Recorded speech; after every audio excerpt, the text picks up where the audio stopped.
Madridistas, we're back to our winning ways as we defeat Villarreal 2-0 back at home in the Santiago Bernabeu. In this video, I'm going to be recapping the game, telling you some of the players that I really liked in this one and some of the things I didn't like this one, as well as giving you my official man of the match. So let's get started. Coming into this game, I was very adamant that Ferland Mendy should not be starting for Real Madrid anymore. I was saying Fran Garcia should be getting the starts. He can come out and help on the attack right away, as well as Arda Güler. We've seen a lot of really good performances from him, and I actually thought in the Lille game, he created 3 chances for us in that one. So I was very optimistic that Carlo Ancelotti was going to be watching this video and should be taking notes. However, Carlo was taking notes, and I did think he watched this video. However, this was a straight up troll job by Carlo Ancelotti. As you can see on the screen, this is the starting lineup that Carlo Ancelotti rolled out there. And as you can see, not only does he start Ferland Mendy, and not only does he not start Arda Güler, he puts Ferland Mendy on the cover of the starting 11. This is a straight up troll job, and honestly, round of applause for you, Carlo Ancelotti. You beat me here. You destroyed me on this one, and ultimately, you are a troll. I can see it as well. So hats off to you. However, coming into this one, I did not like this lineup. I'll be frank with everybody. 4-4-2. I'm curious. I'm like, okay, I guess if we're going to do 4-4-2, we do finally get to see Vinny and Mbappe up top. And is this the diamond? You have Bellingham out there. You have Luka Modric starting as well. And again, I'm like, if you're going to start Luka Modric, be starting Arda Güler. I don't understand it. And then you have finally Camavinga is back as well. And Fede Valverde once again does not get a rest because he doesn't need a rest, right, guys? He doesn't need a rest. This was really the midfield. I was like, okay, that's fine. I don't mind the midfield overall if we're playing the diamond. The 4-4-2 flat, kind of like what we did, where the two you have a left center mid, you have a right center mid who are hugging the sides. I don't like that. I don't like that position for Jude at all in this one. I don't like it for Fede Valverde either. Well, that's pretty much what happens in this one. But let's talk about the back four. Ferland Mendy, again, I get trolled on this one. He gets the start. And then you have Rudiger gets the start. And then Tchouaméni moving to probably, guys, I kind of prefer him a little more as a center back. And I think Camavinga is the 6 moving forward for the team. And we'll talk about Camavinga in a little bit. And of course, Carvajal, who unfortunately we will have to talk about his injury that he suffers at the end of this video as well. So, and then Lunin, of course, in goal because Courtois is still hurt. And again, I say of course is still hurt because unfortunately for us, we have tons and tons of injuries in this one. And then in this one, Vinny gets a little knock. And then Carvajal's knock looks a lot more serious than Vinny's. And so hopefully neither of those is critical for us. And hopefully both of them are back right away after international break. Because this month, guys, we have a lot of really big games coming up. But let's take a look now at SofaScore and let's discuss this game a little bit. Okay, so now we're over on SofaScore, and I want to take a look at some of the heat maps in this one. And the first player I wanted to take a look at is Jude Bellingham. I thought Jude was actually fantastic today. He was probably very close to being one of my man of the matches today. He was just everywhere around the park today. As you can see, his heat map, he's a lot more left central, as we've been talking about, because he's really hugging that left side. And he comes in a little bit, but Jude today, he was tackling over here. He was making tackles over here. He was getting the ball back. He was getting back here. He was everywhere. He was everywhere. And not only was he everywhere as well, he had 58 of 60 passing, 97% passing for Jude Bellingham in this one. And honestly, this was a really good game. SofaScore, I don't understand the ratings, gave him a 7-1. This was easily an 8-3 in this game. And let's take a look at everybody's average positioning. As you can see, Vinny and Mbappe continue to be on the left. And really, right here, you guys, you can see it here. Look at this. Can I make this bigger? Look at this, guys. I can make this mouse so big here. We have nobody over here helping on the right wing. And so many times during this game, too, my issue would be we would attack, and then we're dishing it out wide. And we're dishing it out to the right. We're dishing it out to the left. We're coming back, passing it back. We never carry the ball and move it forward at all. It's constantly passing it back, constantly sending it out to the wings, and then just praying, guys, that hopefully we can get a cross in and then that somebody magically runs into the box. Because here's the thing. Nobody's running into the box, really. Jude is not making those runs into the box. That's one thing I guess I would be a little critical of Jude in this one. I really like his passing. I like his pressing ability as well. But he is not making runs into the box. And really, we do not have a true striker. Vinny's not going to do it. Mbappe sure is not going to do it as well. Broken nose and all. I just don't understand. What we need, and why I wanted Arda Güler to get the start on this one, is you need a playmaker, somebody who is creative, who can carry the ball through the middle of the park and then dish it out to Vinny, dish it out to an Mbappe. And this is why I think the 4-4-2 diamond with an Arda Güler would work fantastic for this team, because I think it's going to create so many opportunities. You can also still go out wide if you want to, right? But having that threat in the middle is going to help so much, because right now you can just double team people on the left wing, on the right wing, and you really don't have to worry about anybody at the top of the box because nobody's going to come into the box. And this is the thing too. We'll talk about the goal. Let's talk about the first goal right here. Fede Valverde in the 14th minute. Luka Modric gets a corner opportunity. Bellingham fakes like he's going to get it. Fede Valverde controls the ball, shoots the ball, bounces off a Villarreal defender, and goes into the back of the net. And honestly, it's a fantastic shot. And of course, you know, one of the things with Fede Valverde coming this season, I said he's going to be banging in goals for Real Madrid. Did I imagine that they were going to be a lot closer than where Fede's range is, which is outside the box and it's a missile? I did think that. But of course, it's an outside the box shot, really powerful. And again, Fede Valverde, this is just kind of what he's been doing for us lately. But again, what's happening for us is we are so reliant on these outside the box shots. And really, I was tweeting about it again, guys. If you're not following me on Twitter, definitely follow me on Twitter. I tweet all about it during then. Other than set pieces in the first half of this game, we have offered nothing on the attack, nothing at all. And that's something that really worries me with this team right now and moving forward as well. Vinny, though, in this game, I was very happy with him. I thought he looked like he was actually starting to cook out there. He dropped one defender twice in the same time. Beat him once, made him drop this way, beat him twice, made him drop. And I was very happy right away. And the movement that we were seeing from Camavinga being back. Camavinga, I thought, had a fantastic game today. The score I might not tell it to you, 7.1 for him. But man, look at this heat chart. Look at this. He was everywhere around the park. Again, pretty good passing from him as well, 88% passing. But the one thing about Camavinga is he can carry the ball and he can help on the attack as well. And then he can get back on defense and he can press. Where you compare him to Tchouaméni, who's the other player who might be playing the 6th position. Tchouaméni's more of a wall. And I honestly think, guys, I think Tchouaméni, I do prefer him, I think, moving forward as a center back rotation. I honestly do. I think he could eventually be an elite center back if he actually puts his mind to it and accepts that role. Because right now, I think that Camavinga is clear of him. I don't really want a double pivot of Camavinga and Tchouaméni moving forward at all. Just because I think you're too defensive then, and I think you lack a lot of creativity from Tchouaméni playing in that double pivot that you would have with both of them there as well. So that was a couple things I liked and didn't like in that one. Couple subs came in later in this game. And real quick though, I guess before I even talk about the subs, the one thing that was really bothering me in this one, and again, I was tweeting about it, was Mbappe's effort on the press. Mbappe fakes his effort on the press. And if you compare him to Vinny, Vinny actually will press. Next time you guys watch the match, watch the difference between the press. And if you guys already noticed it, let me know in the comments. The difference between the press between both of them is incredible. It's night and day. Mbappe will pretend like he's going to go at you. And the second he actually gets to the player, he stops, pulls back, and saves his energy. When Vinny will actually not only get to the player, he will follow through, and he sometimes even will foul you. And I love this because this actually creates opportunities, where Vinny is bringing the pressure on, Jude is crashing down, it's Camavinga crashing down, and we're creating opportunities to get the ball back. This is something that Mbappe needs to be doing. I do not understand. If you're going to do it, do it. If you're not going to do it, don't do it. Don't even pretend like you're doing it. I just think that if Mbappe is going to attempt to do it, just do it. Do it the right way. So that's the one thing I did have an issue with.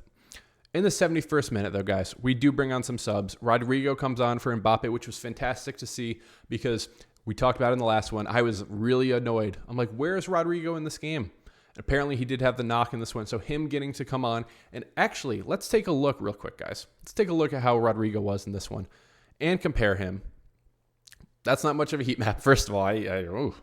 Not much of a heat map compared to this heat map from Vinny. But Rodrigo actually comes on and plays more of the left wing because we take off Mbappe, and I don't mind Rodrigo rotating in. I don't mind actually any of them rotating in. If we're going to be playing this 4-4-2 and rotating in on the left wing, that's fine with me. But Rodrigo gets to come in. He looks healthy. He looks like he should be good to go after international break. hopefully he can stay healthy for us, right? Right after this, so right after we bring on the subs, also Militao comes in for Camavinga, and then Tchouaméni moves back up to the defensive mid. Vinny goal.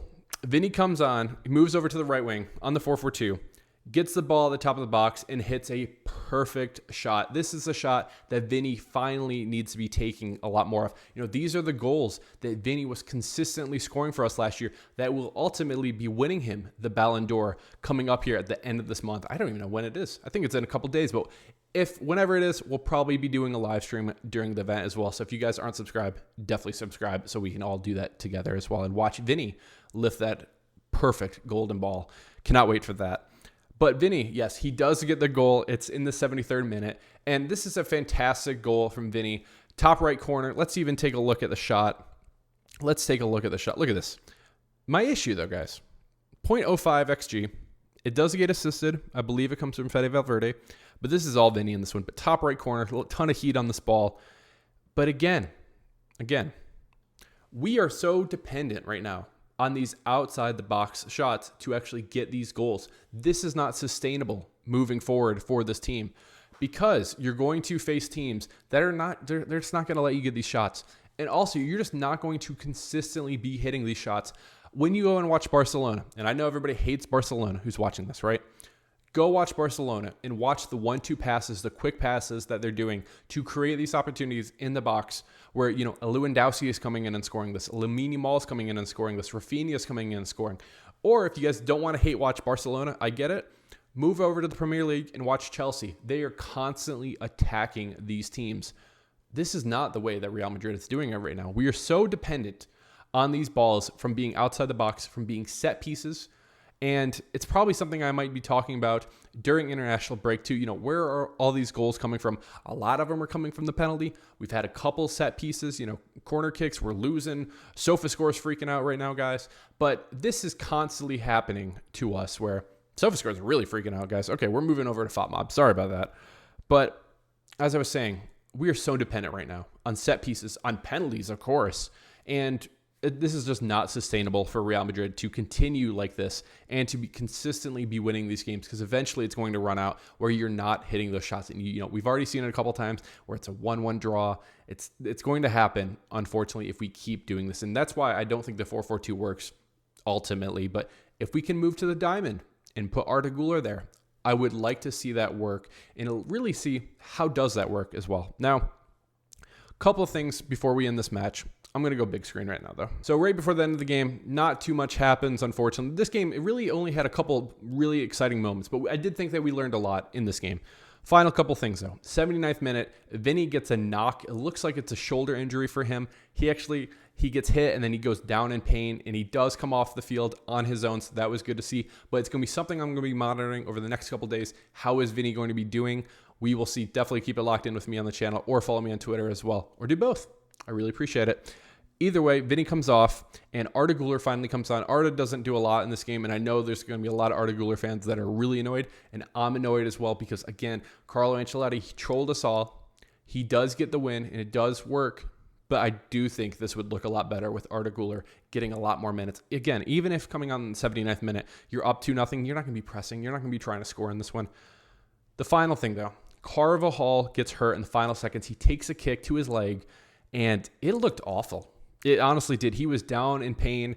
He looked to try to get up after Real Madrid players were helping him up, and the medical staff was out there. Goes back down immediately and actually has to be stretched off the field. And so I haven't even seen. I'm going to take a look right now, guys.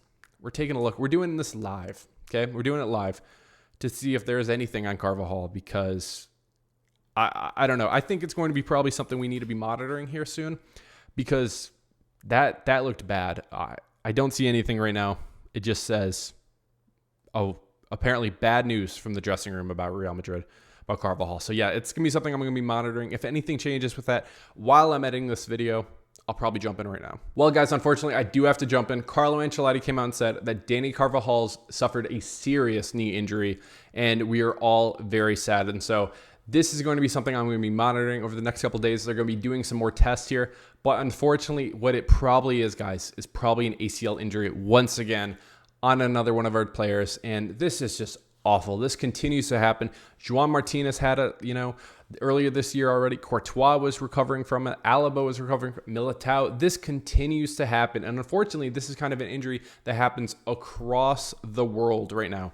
In every single sport, we are seeing it, unfortunately. So it's going to be something I'm monitoring to see what the severity of the injury is. However, doctors can usually tell right away that it's probably torn. And so tests are only going to confirm if there's further damage with it. But yes, unfortunately, Dani Carvajal will probably be done for the rest of the season for Real Madrid. And all we can do is hope that it's not as bad as the initial test look. But again, I do not expect good results from this one. But again, guys, keep it locked in with me, and I'll be letting you all know very soon. Ultimately, guys, we win the match 2-0. And again, I thought this was a very good match for Real Madrid overall. I think we learned a lot of things in this one. First of all, Andre Lunin is a very good backup goalkeeper. We did allow a couple of chances in this one, but overall, I thought we did pretty good. Second thing, Tchouaméni is a center back moving forward. He needs to be rotating out with Rudiger, with Militao, and again, then you can move him if you want to sub as well over with Camavinga. I don't mind that either. I just think, though, that Camavinga is our 6 moving forward for the squad. Ferland Mendy, I will give him credit. I thought it was an okay game from him today. I didn't think anything was too bad from him. You didn't have to help out too much on the attack. I do think if Ron Garcia was out there, probably we're helping out a little more on the attack. I will say that. Second, well, fourth, or whatever, wherever we are. Let's talk about the midfield, okay? Luka Modric actually had a really good game today. I will say, I thought overall today, pretty good from Luka Modric today. He was carrying the ball well. He actually looked decent for his age. He was really moving around. And I'm looking at his passing right now, 88% passing. He does technically get the assist for Fede Valverde. Again, I do believe that is all Fede Valverde in this one as well. Camavinga, I already talked about. Fantastic 6. Jude Bellingham was everywhere today. Fantastic. But let's end it with a downer, and let's talk about my man on the match after this. Kylian Mbappe was not good today. He wasn't good at all. There's way too many times that maybe it's just a formation. I think he's getting these balls. There was one in the 38th minute where he had a fantastic opportunity to make a really good run, but he's not doing it. You know, it's actually a good job by the goalkeeper for Villarreal to actually put his leg out, Diego Conde, and stop Mbappe. But that was Mbappe's best chance of the day. But again, guys, he's constantly taking shots outside the box, really trying to force things in there and not looking like the Kylian Mbappe that we need him to be. And again, I do think, maybe I'm biased, guys, the 4-4-2 with Arda Güler, I do think it would work a lot better than what we've seen so far. And I also think the 4-3-3 with Rodrigo coming in, I think that would help Mbappe as well. This is going to be something that we're going to need to be monitoring over this year. You know, if Mbappe doesn't reach the star status that we've all believed he could be, you know, I've come on here and said, I think he gets 55-0 goals this season. I think he does in all competitions. I'm not feeling good about that prediction right now. If I was a betting man, and I am, I would not take that bet. So don't listen to me on that. Do not be betting that. That's bad advice. But this needs to be better from Mbappe moving forward as well. Now, when it comes to my man of the match, you guys already know where we're going here. There was somebody who only hits absolute missiles. He gets an assist in this one as well. And again, he is all over the park. Of course, I am talking about one of the best players in the world, super underrated player. Fede Valverde is my man of the match in this one. Fede Valverde comes on, and what's he do? Does he start another one? Of course he does. Does he play out of his mind? Of course he does. 96% passing from him. He's everywhere today. Gets the assist, gets the goal. It's a 0.02 XG on the goal. And overall, it's just a fantastic day once again for Fede Valverde. So, moving forward from here, we have international break coming up. I will be doing some live streams throughout the process here, as well as a couple videos that, you know, I did ask all the Madridistas to ask me some questions as well. So I will be answering those as well. So more content coming, even though we have no games. And again, guys, we'll be doing some live streams moving forward. So definitely hit that bell, turn those notifications on. And you guys, if you've made it this far in the video, and if you're not subscribed, definitely subscribe. It's free to do. And a lot of you watch the videos, but you're not subscribed. And guys, it helps me out a ton. Lets me know, you know, this is a relationship that we're building here. I would love to have you be a part of this community. So guys, hit that subscribe button, hit that like button if you guys made it this far in this video as well. Guys, this has been Dally with Dallyfc. Cheers, Real Madrid.